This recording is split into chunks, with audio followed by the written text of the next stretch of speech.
Welcome to iDream media. So panipuri ఒక danger పదార్థంగా తయారైపోయింది. దీంట్లో గాఢమైన కెమికల్స్ కలుపుతున్నారు. దీనివల్ల క్యాన్సర్ కూడా వస్తుందని చెప్తూ ఉన్నారు. సో కర్ణాటకలో అయితే బ్యాన్ చేశారట. ఇక తమిళనాడు ఆ దిశగా అడుగులు వేస్తుందని చెప్తున్నారు. అసలు పానీపూరిలో ఏముంటుంది, ఎలాంటి కెమికల్స్ వాడతారు, దానివల్ల జరిగే నష్టాలు ఏంటి, దీని గురించిన పూర్తి వివరాలు తెలుసుకుందాం. ఈరోజు మనతో పాటు ఉన్నారు ప్రముఖ డైట్ గురు వీరమచినేని రామకృష్ణ గారు.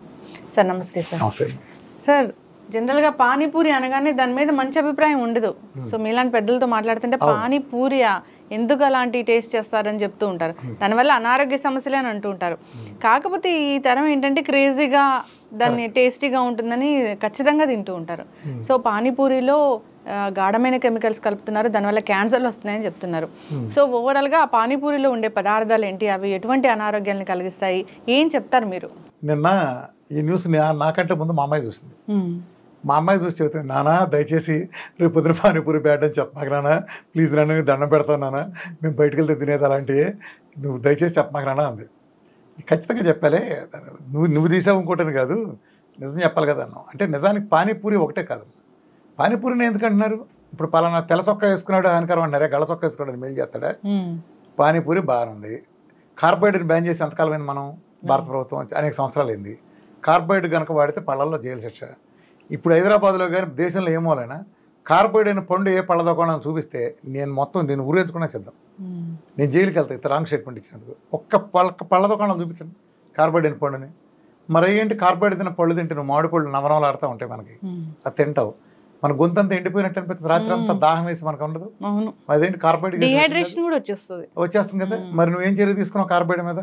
అలానే మొన్న మధ్య ఐసీఎంఆర్ 2024 గైడ్లైన్స్ ఇచ్చింది. ఇస్తే అందులో చెప్తుంది రీఫండ్ ఆయిల్. రీఫండ్ ఆయిల్ అంటే టోటల్ కెమికల్స్తో చేసిన రీఫండ్ ఆయిల్, ఏమాత్రం న్యాచురల్కి సంబంధం లేని ఓవర్గా హీట్ చేసి మన విషాలకి క్యాన్సర్ కారణమైన రీఫండ్ ఆయిల్ ఉన్నాయి కదా, వాటిని బ్రహ్మాండమైన గానగాయలు మాత్రం మీరు తీసుకోవద్దు, గానగాయలే బ్యాడ్ అని చెప్పింది ఐసీఎంఆర్ అని ఎన్ఐఏను బాధ్యత రహితంగా. అంటే వాళ్ళే ఇలా అచ్చోసిన ఆంబోతులాగా వదులుతాయంటే ప్రతి మనిషిని హాని చేసేదాన్ని. ఇప్పుడు పానీపూరి నేను తిన్నాం, నువ్వు తినొచ్చు లేదా, 10 మందిలో వాళ్ళిద్దరు తింటారేమో. మరి రిఫండ్ ఆయిల్ అందరూ తినాల్సి వస్తుంది, ప్రతి ఇల్లు అవుతుంది. మరి దాన్ని ఏం చేయాలి?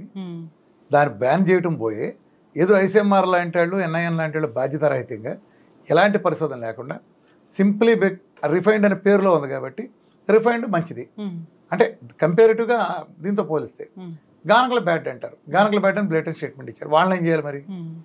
మీరు అదొకటే కాదు కమ్మా, ఫుడ్ అంటే నూడిల్స్ ఉన్నాయి, మైదాతో చేసిన నూడిల్స్ హానికరం. చైనాలో నూడిల్స్ చైనా వాళ్ళు తిడతా ఉంటారు. చైనాలో మైదా పిండి వాడితే జైల్లో పెడతారు. అరుదుగా పందులకు పెట్టి ఆహారం వాడటానికి, ఆహారం కొరత వచ్చినప్పుడు వాడటానికి మాత్రమే మైదా పర్మిషన్ ఉంది. మరి మైదా పిండి నూడిల్స్, మైదా హార్మ్ఫుల్ కదా, హార్మ్ఫుల్ సబ్స్టెన్స్ కదా. మైసూరు బజ్జీలు వేసేది మైదాతోనే కదా, మన బటర్ నాన్ చేసేది అంతా మైదాతోనేగా, మరి తీవ్రంగా హానిగా. మరి వాటిని కూడా బ్యాన్ చేయాలిగా. ఆరోగ్యాన్ని హాని చేయింది ఏది? మనం ప్రతి చోట వేసే కలర్ హానికరమైంది. ఇప్పుడు పానీపూరి అన్నారు, నిజంగానే హానికరమైంది ఇది వాస్తవంగా. ఎందుకంటే అసలు ఇది హైజీన్ ఎన్విరాన్మెంట్ జరగదు. అంటే చిన్నాళ్ళు పర్లేదు, కానీ పెద్దళ్ళు అయితే కాళ్ళతో తొక్కుతున్నారు దాన్ని. గతంలో కూడా అనేక వీడియోలు కూడా వచ్చినాయి. ఆ మిక్సర్ లోపల కలుపుతారు కదా కూర, దాన్ని కాళ్ళతో కలుపుతున్నారు వాళ్ళు, ఆ తొక్కుతున్నారు కాళ్ళతో, అంటే మెత్తగా ఉండటం కోసం. దానికంటే ఆ నీళ్లు పెడతాడు, హైజీన్టే ఉండదు. కొంతమంది అంటే వాళ్ళు ప్లాస్టిక్ కవర్లో వేసుకుంటారు, ఆ చేతితో ఉంచుతాడు. ఆ గోళ్ళకు ఉండేది దరిద్రం అంతా ముంచటం చేయటం. హైజీన్ చేసినా మనకు వచ్చే గ్లాసులో హైజీన్ ఉండొచ్చు, కానీ నువ్వు పెద్ద రెస్టారెంట్కి వెళ్తే వాడు లోపల కలిపేదంతా మళ్ళీ హైజీన్టీ లేదు. అసలు ఉండదు ఏంటంటే వీళ్ళు ఇదొక ప్రమాదం అయితే నిల్వ ఉంచుతారు. వీళ్ళు అన్నిటికంటే ప్రమాదం అయింది నిల్వ ఉంచుతారు. ఇందులో కలర్ కలపటం, కొన్ని ఎడిక్టివ్స్ కలపటం ఖచ్చితంగా నేరమే, ఖచ్చితంగా క్యాన్సర్ దారితీస్తాయి. కానీ ఎందుకుని దాన్ని అంటున్నారు, ఎందుకు దాన్ని ఒక్కదాన్ని దాడి చేస్తున్నారు, ఎందుకని మిగిలిన అన్నింటిలోనూ అదే పని చేసినప్పుడు దాన్ని ఎందుకు చేయట్లా? ఇప్పుడు నువ్వు రెస్టారెంట్కి వెళ్ళమ్మా, ఏ రెస్టారెంట్ పార్సిల్ తెప్పించుకుంటావు, ప్లాస్టిక్ కవర్లో వేడి సాంబార్ కడుతున్నారు, చల్లటి చట్నీ కడితే పలచటి మైక్రాన్ ఉండేదంటూ ప్లాస్టిక్ దాంట్లో కడుతున్నారు. అది కట్టే సాంబార్ ఆవిరైపోయినాక ఏమవుతుంది? అందులో లోపల ప్లాస్టిక్ కరిగి ఎక్కడికి వెళ్తుంది? సాంబార్ లోపలికే కదా. క్యాన్సర్లు ఎందుకు రావు? అట్లానే నువ్వు రోడ్డు పక్క హోటల్కి వెళ్తే ఇడ్లీ ఆర్డర్ ఇస్తావు, ప్లేట్ మీద ప్లాస్టిక్ కవర్ వేసి ఇడ్లీ తింటాం, ప్లాస్టిక్ కవర్ వేసి. అదే అరిటాక్ వేసి తింటే బుగ్గులో మాడిపోతుంది కదా, ప్లాస్టిక్ కవర్ వేసి అది కూడా మాడిపోతుంది కదా. పూరీల దగ్గర నుంచి అన్నీ ఇలా వస్తాయి, పూరి మైదా పిండితో వస్తుంది, వాళ్ళు వేసేది రీఫండ్ ఆయిల్, నల్లగుండ ఆయిల్, ఆ దాన్ని మళ్ళీ ప్లాస్టిక్ దాని మీద వేస్తారు. క్యాన్సర్లకు ఏమవుతాయి?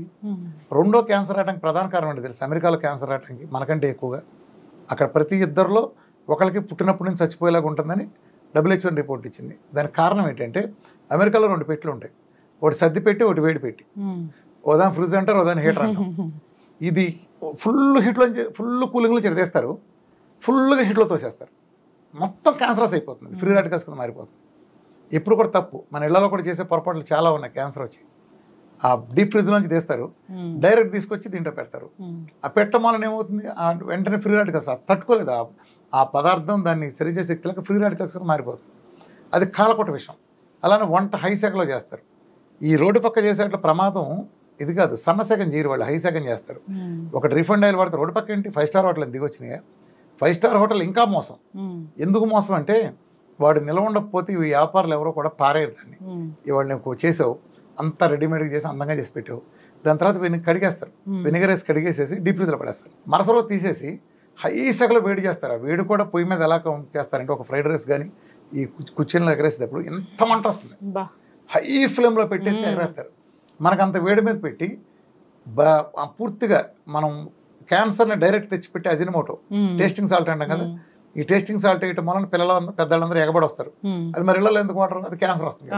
అయితే ఈ పానీపూరిలో కూడా ఉంది అది అన్నిట్లో. అంటే పానీపూరిలో అజినమోటో ఎగిరి కానీ ఇప్పుడు టేస్ట్ కోసం అవి ఇండియనైజ్ అయిపోయి. ఇప్పుడు చైనా వాడు చెప్పిన సూపు ప్రాసెస్ వేరు, దీన్ని ఇండియనైజ్ చేస్తారు. నాటాడు మంచి గొడ్డు కారం వేసి, ఆడు మంచి ఉప్పు వేసి, మసాలాలు ఈడు ఓన్ వేసి, ఈడు ఓన్ స్టైల్ చేస్తారు చేసి, ఇవి ఏది దొరికితే అది సమస్తం వేసి నాశనం ఎలా చేయాలో అలా చేస్తారు. పూరి అయితే పూర్తి మైదా పిండి, పూర్తి మైదా పిండి. అసలు ఆ పొంగు రావటం ఇదంతా ఆయిల్లో ఇదేవటం, ఆయిల్ వాడతారు, దారుణం. అంటే ఇవన్నీ బ్యాన్ చేయాలిగమ్మా. అసలు రీఫైండ్ ఆయిల్ బ్యాన్ చేయాలి ఫస్ట్. గవర్నమెంట్లో వచ్చేసిన అంబోతులాగా వదులుతున్నాయి, ఐసీఎంఆర్ని సపోర్ట్ చేస్తున్నాయి. అలానే ఉప్పు, కెమికల్ ఉప్పు మనం వాడేది. మన కారం 37 రకాల పురుగు మందులు కొడతారు. ఇవాళ ఒక కారం పచ్చిమిరకాయ చెట్టుకి పింద దగ్గర నుంచి ఇప్పుడు పురుగు మందులు కొడితే అది ఇలా అవుతుంది కదా, లేయర్ ఇక్కడ ఆరిపోతుంది, గాలిలో ఉంటుంది చెట్టు, ఒక ముందు తడుస్తుంది కదా పురుగు మందు, ఇది ఆరిపోతుంది. మళ్ళీ 2 రోజులు మళ్ళీ కొడతారు, మళ్ళీ ఇంకో లేయర్ పడుతుంది, అది కాయ చుట్టూతో ఆరిపోతుంది ఆ లేయరు, ఇది విషం లేయరు. మళ్ళీ ఇంకోటి అలా 37 లేయర్లు కొడితే కానీ మన 2 రాష్ట్రాల్లోనూ అది పండుమిరకాయ పంట బయట రావట్లేదు. దాని సరాసరి ఎండుబట్టం కూడా లేకుండా డైరెక్ట్ గోడౌన్లు పంపిస్తున్నారు. ఆ గోడౌన్ నుంచి మన హోల్సేల్ మార్కెట్లకి, తద్వారా రిటైల్ మార్కెట్లకు వస్తున్నాయి.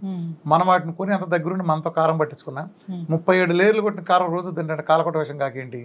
ఎవడ బ్యాన్ చేసాడు 37 లేయర్లు కొట్టిందని? అది కాలకొట్ట విషయం కదా, కళ్ళు పోయినాయి వీళ్ళందరికీ. చెప్పమ్మా, పాలు ఉన్నాయి మన రాష్ట్రంలో, ఎక్కడ మన రాష్ట్రాలు చూడండి, దేశం ఏం చూసినా పల్లెటూళ్ళలో ఎవరికి గేదెలు వేసే ఓపిక లేదు, గేదెలు మళ్ళీ వేసేయడానికి వ్యవస్థ లేదు. పట్టణాల్లో ఒక గేదె కూడా ఉండదు కమర్షియల్ వాల్యూ ప్రకారం. పట్టణాల్లో గేదెలు, పల్లెటూళ్ళలో గేదెలు ఎక్కడికి వస్తున్నాయి ఇన్ని లక్షల లీటర్లు, లక్షల టన్నుల లీటర్లు. ఎన్ని ఉంటాయి ఫార్మ్స్? ఎంతమంది సరిపోతాయి? ఒక చైతన్య కాలేజీ, నారాయణ కాలేజీ సరిపో హాస్టల్కి. ఫార్మ్స్ ఉంటే ఇన్ని కోట్ల మంది జనాభాకి ఎక్కడ ఒక్క గేదె లేకుండా ఉండే చోట ఇన్ని లీటర్లు ఎలా సప్లై చేస్తాం 24 hours? నువ్వు ఎన్ని లారీలు అడితే అన్ని లారీలు ఇస్తారు, నేను ఎన్ని అడిగితే మరుసటి రోజు వాడిస్తాడు.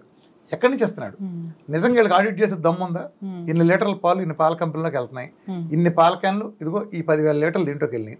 సో 10,000 లీటర్లో 10,000 లీటర్లు బయట రావాలి కదా. 10,000 లీటర్లు అక్కడ వచ్చేది 1000 లీటర్లు కూడా రావు. ఇక్కడ 50,000 లీటర్లు ఎట్లా వెళ్తున్నాయి? వాళ్ళు ఆడిట్ అడిగితే సరిపోతుంది. బస్తాల లోపలికి ఎందుకు వస్తున్నాయి అడగలగా పాల ఫ్యాక్టరీలోకి? అచ్చోసిన బోతుల్లాగా వాళ్ళు నిలువున దోచుకుంటాయంటే పాల కంపెనీలు వాళ్ళందరూ మొత్తం పెద్ద స్థాయిలో ఉన్నాయి. వీళ్ళు అడిగే దమ్ము ఒక్కడికి లేదు. ఎవడురా లోకు అంటే రోడ్డు పక్కన ఉండే పానీపూరి అమ్మడు లోకువ. వేయాల్సింది ఏమన్నా బొక్కలో ఫస్ట్ పాలు చెక్ చేయండి. నీ పాల ప్యాకెట్ మీద ఎక్కడన్నా ఇది పాల పౌడర్తో చేసామని చెప్తున్నాడు ఎవడన్నా? చెబుతున్నాడా? అసలు పాల ప్రొడక్షన్ ఎక్కడ ఉంది? పల్లెటూరులో ముందంతా ముసక బేత్తి. మన తల్లిదండ్రులు, పెద్దవాళ్ళు, తాతలు ఉంటారు. ఎవడుంటాడు? వాళ్ళు అడుగుంగి సేవ వాళ్ళకి ఒకప్పుడు చేసేవాళ్ళు పని. ఇప్పుడు వాళ్ళు ఉండే పథకాల కారణంగా గేదెలు మళ్ళేసేవాడు లేడు. అసలు పశుఆధారిత వ్యవసాయం లేదు. అంటే పల్లెటూళ్ళు గేదెలు లేవు కదా, నువ్వు చెప్పిన ఫార్మ్స్ మినహా. ఎవడో అది ఎక్కడో ఊరూరో ఏం లేవు, ఎక్కడో ఉంటాయి, ఎవడో కమర్షియల్గా పెడతాడు. అది ఆ ఊళ్ళోకే చాలు గట్టిగా మాట్లాడితే. మరి దాటిన తర్వాత పట్టణంలో ఉంది. ఒకప్పుడు కనీసం అక్కడక్కడన్నా మండీలు ఉండే. ఇప్పుడు ఆ సిటీలో గేదెలు ఎక్కడ ఉన్నాయి? ఇవాళ ఉండే రేట్లకు హైదరాబాద్ సిటీ ఎంత ఉంది? ఎన్ని గేదెలు ఉన్నాయి చెప్పి హైదరాబాద్ సిటీలో? ఓ మూలకొస్తే ఈ హైదరాబాద్లో గేదెలని కలిపి ఒక కాలంలో ఒక బజార్ పాలపొడి. ఓకే, పాలపొడి వేయచ్చు నిజమే, కానీ ఏ కంపెనీ అయినా ఇదిగో ఈ పాలపొడి గవర్నమెంట్ నిర్ధారించిన నాణ్యమైన పాలపొడి వాడి మేము చేస్తామని ఎక్కడన్నా చెప్పారా? ఏ ప్యాకెట్ మీద నువ్వు చూసావా? 5 రూపాయలు బిస్కెట్ ప్యాకెట్ కొంటే దాని మీద షుగర్ ఎంత ఉంది, గోధుమ పిండి ఉంది, మైదా ఎంత ఉంది, లేదా పంచదార ఎంత ఉందో రాస్తారు. ఇంగ్రీడియంట్స్ ప్యాకెట్ మీద ఉంటాయి. 2 రూపాయలు పెట్టి నువ్వు ఏది కొన్నా దాని మీద ఇంగ్రీడియంట్స్ ఉంటాయి. ఆ లోపల ఏముందో తెలుసుకుంటూ ప్రపంచవ్యాప్తంగా వినియోగదారుడు హక్కు. మరి నువ్వు 30 రూపాయలు పెట్టుకునే పాల ప్యాకెట్ మీద ఏమి రాయిపోతే నువ్వేం భావిస్తావు? ఏ చల్లపల్లోనో లంకపల్లోనో ఇది పాలు గేదె నుంచి తీసిన పాలు వీడేదో ఫిల్టర్ చేసి మాకు అమ్మాడు అనుకుంటున్నావు. ఆడు కొన్నయన్ని ఆడు నీకు అమ్మినవన్నీ అసలు ఎన్ని సేకరిస్తున్నాయి? అసలు వీటిల్లో పాలతో తీస్తే అసలు నీకు ఈకోలీ బ్యాక్టీరియాలు ఎందుకు వస్తున్నాయి? ఇవన్నీ ఎందుకు వస్తున్నాయి? పాలల్లో యూరియా ఎందుకు వస్తుంది? 28% పాలలో యూరియా ఉంది. అసలు యూరియా ఎక్కడది? యూరియాతో పాలు చేస్తున్నారు కాబట్టి ఇవన్నీ పట్టుకోరా? అంటే వీళ్ళు కంపెనీలు కూడా పెద్ద కంపెనీలు కాబట్టి వాళ్ళంతా ఏసీలు కూర్చున్నారు కాబట్టి వాళ్ళు రోడ్డు పక్కన ఉపాధి కోసం అమ్ముకుని ఆడు లోకువ. ఈ స్టార్ హోటల్ కేటుగాళ్ళ కంటే నన్ను అడిగితే వీళ్ళు చాలా నయం. రోడ్డు పక్క అడుకుంటే నిజాయితీ వీళ్ళకి ఉండదు. ఎందుకో తెలుసా? వాడు మన కళ్ళెదురకుండా నూనె అప్పటికప్పుడు గిన్నె తీసి మన పేషెంట్ కస్టమర్లు ఉంచుంటారు, ఇలా తుడిచి మన ఎదురుగుండా డబ్బానో ఏదో ఆ దిక్కుమాల రీఫండేలా కావచ్చు మన ఎదురుగుండా పోస్తాడు. 5 స్టార్ హోటల్ లోపల పోసుకొచ్చింది ఏం చేస్తాను నీకు తెలుసా? ఏం తెలియదు కదా. ఈ మధ్య అయితే ఆల్రెడీ దొరికినాయి గవర్స్ పెట్టి, బెజవాడలో దొరికినాయి, హైదరాబాద్లో దొరికినాయి, అన్ని కల్తీనాయి కమ్మా. వాడు ఎందుకు నష్టపోతాడమ్మా?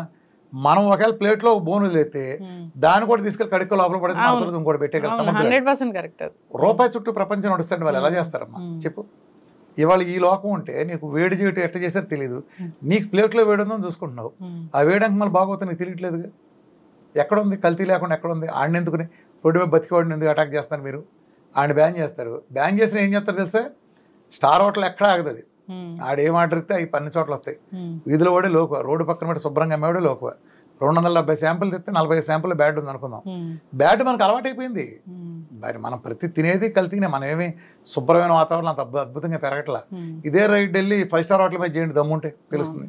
ఎస్, అయితే ఈ పానీపూరి చాలా డేంజర్ కెమికల్స్ కలుపుతున్నారని అనుకున్నాం కాబట్టి ఉంటుందమ్మా. గట్టిగా డబ్బులు ఇస్తే కూడా ఏం చేస్తారంటే ఈ పానీపూరి బళ్ళు ఇప్పుడు నీ పోటాడు మన పిల్లల లాంటి వాళ్ళంతా రోడ్డు పక్కన తింటాం అలవాటు పడ్డారు ఈ మధ్య. ఈ పెద్ద హోటల్ వాళ్ళు కూడా ఆడి దగ్గర రావట్లేదు. ఆడి దగ్గర వస్తే మరి ఇదే ఇడ్లీని రబ్బర్ లాగా ఉండే ఇడ్లీని ఏడిసినట్టుండే చట్నీని 200 పెట్టుకోవాలి. చక్కగా వేడి ఇడ్లీ మనకి ఇక్కడ దూదుల్లాగా ఉండే ఇడ్లీ ఎక్లసిన కొబ్బరి చట్నీ వేసి 20 రూపాయలకి ఇస్తాడు 4. ఆడికి వెళ్ళాలి కదా. ఆడికి వెళ్ళాలంటే ఈడి మీద అక్రమం బ్రాండ్ వేయాలి. నేనేమంటానంటే law is for everyone కదా, rule is for everyone కదా. నువ్వు ఎందుకు మిగిలినట్టు పట్టించుకోవట్లేదు? పానీపూరిని ఎందుకు దొరికింది నీకు? పూరి ఎందుకు దొరకట్లా? 5 స్టార్ అట్లా పూరి అని దిగొచ్చిందా? ఆడేసిన ఆయిల్ చూడు, ఆయిల్ ఎప్పుడు నలపడుతుంది చూడు. సాచురేట్ ఫ్యాట్ గురించి తెలియదు, పాలీ అన్సాచురేట్ ఫ్యాట్ అంటే తెలియదు, మోనో అన్సాచురేట్ ఫ్యాట్ తెలియదు. అవి ఎప్పుడు అవుతాయి, రిఫండ్ ఆయిల్ ఏంటి తెలియదు, అందులో ఉండే properties, medium chain, long chain వీళ్ళకి అధికారులకు తెలియదు. అసలు ఏం చేస్తారు వీళ్ళంతా? ప్రజల జీవితాలతో ఆడుకోవడం తప్పితే. ప్రజల జీవితంలో 1000 జీవితాలతో ఆడుకుంటుంటే మీరు రోగాలంటే కారణం ఒక బకరాగాన్ని చూపించినట్టు ఒక పిల్లాన్ని చూపించి పానీపూరీలు అమ్మే వాళ్ళంతా రోడ్డు పక్కన వాళ్ళు అమ్ముతారు. వాళ్ళది ఆడేనా మట్టిగుండేది? వీళ్ళు ఏమైనా శుభ్రంగా ఉంటున్నారా? ఎవడొడుతాడు ఇవన్నీ? అది ఆడి మానేస్తే ఈడుకొస్తుంది బిజినెస్. ఆ పానీపూరి తను నువ్వేం చేస్తావు? రేపు పొద్దున వెళ్ళి ఆడి దగ్గర 300 పెట్టి అంతకంటే జరుగుతుంది కోరుకుతాను. అంతేగా. ఎస్, ఖచ్చితంగా సార్. సో ఏదైనా పానీపూరి గురించి చర్చ వచ్చింది కాబట్టి దీంట్లో గాఢమైన కెమికల్స్ కలుపుతున్నారు. సో తయారీ పద్ధతి కూడా చూసుకోవాలి. ఇది ఇండిపెండెంట్ అమ్మా. 2 శుభ్రత లేదన్నప్పుడు అన్నిటి మీద చర్యలో భాగంగా జరగాలి తప్ప పానీపూరిని కట్టడానికి పానీపూరి తప్పు చూస్తుంది. మీలా శుద్ధపోసలేం కాదు కదా. ఫలానా రాజకీయ అబద్ధం వాడే నువ్వు అంటావు, మిగిలిన ఆడరా? నువ్వెందుకు వాడిని అంటున్నావు? ఫలానా వాడు అవినీతిపరుడు అంటున్నావు, ఆడొక్కడే అవినీతిపరుడా? నువ్వు 10 మందితో పాటు ఆయన కూడా బొక్కలేదు, తప్పేం లేదు. నువ్వు ఆయన ఒక్కడే చేసేస్తున్నావు, ఎందుకు సిద్ధాంతం ఎందుకు చేస్తున్నావు అండి? అది నేను చెప్పేది. ఇప్పుడు అంటే పానీపూరి బళ్ళు ఆపేస్తే ప్రజల ఆరోగ్యాన్ని మెరుగుపడిపోతాయి, హాస్పిటల్ మూతేసేస్తారా? అలా బిల్డప్ అలా ఉంది. పైగా అక్కడ శాంపుల్ కూడా చాలా చండాలంగా ఉంది. 270 అయితే 45, 50 దొరికినాయి అంట. అది పెద్ద విషయం ఉంది. వాళ్ళు ఇతర హైజీన్స్ కూడా అయి ఉండొచ్చు. కలర్లా నువ్వు చెప్పిన కలర్ అసలు ఎందుకు అమ్ముతున్నారు? గవర్నమెంట్ అచ్చోసిన ఆంబోతులాగా కలర్ ఆడకపోతే కలర్ కలిపాడు అంటే ఇప్పుడు నువ్వు ఇక్కడే ఉన్నాడమ్మా, మీ స్టూడియోస్ అందులో ఒకడు పానీపూరి అమ్ముతున్నాడు. వీడు పాకిస్తాన్ వెళ్ళు లేకపోతే శ్రీలంకలో పట్టుకొచ్చాడు ఆ కలర్ని. ఆడ పక్కన పచారి కోట్లు అమ్మిందే కదా. నువ్వెందులో దౌర్భాగ్యుడు అది అమ్ముతున్నావు? సిగ్గన లేదురా గవర్నమెంట్కి? నువ్వు దౌర్భాగ్యుడు, నువ్వు అమ్మకపోతే ఆడు అవుతాడా? నువ్వు కలర్ను మూసేయి, కలర్ను దొరకకుండా చేయి. ఇప్పుడు ఏదన్నా కష్టమా? కానిస్టేబుల్ గారు చెప్పండి, మీ ఊళ్ళో ఒక కానిస్టేబుల్ గారు చెప్తే పరిశోధన చేసి ఎక్కడి నుంచి వస్తున్నాయి ఫ్యాక్టరీ అక్కడ కూడా చెబుతాడు. నీ అభ్యంతరం కలర్ కలుపుతారంటే సన్నాసి. కలర్ ఎక్కడ కలుపుతున్నారు? ఎందుకు అమ్ముతున్నారు? నువ్వు పచారి కొట్లు ఎందుకు ఉంటాయిందిరా? నీ దౌర్భాగ్యం సూపర్ బజార్లు వేసేసిన సూపర్ బజార్లో కలర్ ఎందుకు దొరుకుతుందిరా సన్నాసి? దా కలర్ని బ్యాన్ చేయండి. దమ్ముంటే సిగ్గుంటే కలర్ని బ్యాన్ చేయండి రా. కలర్ బ్యాన్ చేస్తే పానీపూరి బ్యాన్ అవుతుందిగా. అది పానీపూరిని ఎందుకు బ్యాన్ చేయటం? పానీపూరి అది మంచిదని నేను చెప్పట్లా. దాంతోపాటు బ్యాన్ చేసిన మొట్టమొదట ప్రభుత్వాలు అచ్చోసిన ఆంబోతుల్లాగా వదిలిన ఐసీఎంఆర్ ఎన్ఐఎన్లు భుజాలకు ఎత్తుకుని చెరువు భుజాలను ఎత్తుకుని జై బాహుబలి రేంజ్లో కీర్తిస్తున్న ఆ పెంట నీచపు కెమికల్ రీఫండ్ ఆయిల్, ఆ కెమికల్ భారతదేశాన్ని పట్టిపెడిసిన ప్రపంచాన్ని పట్టిపెడిన దౌర్భాగ్యం, దాన్ని బ్యాన్ చేయాలి. సినిమా హాళ్ళలో అడ్వర్టైజ్మెంట్లు ఫస్ట్ చేసిన అయ్యి ఈ పాల ప్యాకెట్లు, మన గవర్నమెంట్ అవి ఉప్పు ప్యాకెట్లు, ఈ అచ్చొచ్చిన అంబోతులు ఆయిల్ ప్యాకెట్లు వేసి సస్తారా ఇదిరా క్యాన్సర్ వచ్చిందని చెప్పండి. అది చెప్పాలి, ఇది కాదు పానీపూరి కాదు. ఎస్, ఖచ్చితంగా సార్. సో ఏదైనా ఇవన్నీ కలిపిన పదార్థాలు తీసుకుంటే వచ్చే అనారోగ్య సమస్యలు, సో మీరు అన్నట్లు దాంట్లో సాల్ట్ కలర్ని బ్యాన్ చేయి. నువ్వు ఆడు అజినమోటో దొరుకుతుంది, అజినమోటోని బ్యాన్ చేయి. నువ్వు అందులో ఏమైతే కలుపుతున్నావో ఆడు ఆకాశం నుంచి తేలేదు. నువ్వు వచ్చేసిన ఆంబోతులు సూపర్ బజార్ ఆడే అమ్ముతున్నాడు. సూపర్ బజార్ అని అమ్మనేకుండా చేయి, ఆడు తేలేడు నీకు. సృష్టిస్తాడా ఏమన్నా? కలర్ మ్యాన్ వాడు సృష్టించాడు పానీపూరి బండాడు. హైజీన్ కూడా మెయింటైన్ చేయాలని కోరుకున్నాం. హైజీన్ మెయింటైన్ చేయాలంటే హైజీన్ ఆడే సొప్పకుండా ఉంటాడు. నువ్వెలా డిసైడ్ చేస్తావు? 5 స్టార్ హోటల్ గదిలోకి వెళ్తే లోపల ఏం జరుగుతుంది నీకు తెలుసా? ఆడేం చేస్తే తెచ్చాడు నీకు తెలుసా? నువ్వు బయట నీ ఎదురుకుండా చేస్తున్నాడు కదా. అట్లీస్ట్ ఆడు నిజాతి ఏంటంటే నీ ఎదురుకుండా డబ్బాలు ఆయిలిపోతున్నాడు, నీ ఎదురుకుండా బజ్జీ వేపిస్తున్నాడు. ఆడు నువ్వు ఎలా తప్పడతావు? ఆడు హైజీన్ లేడని ఎలా మాట్లాడతావు నువ్వు? హైజీన్ అంటే వేసుకున్న సూట్ ఉంది, వారం రోజులు గుందని సూటు గొప్పదా? లేదా ఆ రోజు అప్పుడే ఉతికేసిన కాటన్ చొక్కా అది గొప్పదా? వారం రోజులు ఉతకం సూట్ అయితే నీకు ఓకేనా? అది హైజీనా? Who will decide that? So మీరు అన్నట్లుగా మొదటి నుంచి పాలు కావచ్చు, సో రిఫైన్డ్ ఆయిల్స్ కావచ్చు, ఇలాంటివన్నిటి మీద కూడా ఖచ్చితంగా చర్యలు తీసుకోవాలని కోరుకున్నాము. ఏదైతే కల్తీ జరుగుతుందో ఆ కల్తీ జరగకుండా ఆపాలని కూడా కోరుకున్నాము. సో నిజంగా ప్రజల దగ్గరకు వచ్చి వాటిని వాడాక మళ్ళీ అప్పుడు రీసెర్చ్ చేసి ఇది మంచిది కాదని చెప్పే కన్నా వచ్చే ముందే దాని మీద ఖచ్చితమైన అవగాహన ఉండాలి. క్యాన్సర్ కలిగించి అన్ని చేయాలి. ఎస్, చాలా చక్కటి ఇన్ఫర్మేషన్ అండి, ధన్యవాదాలు.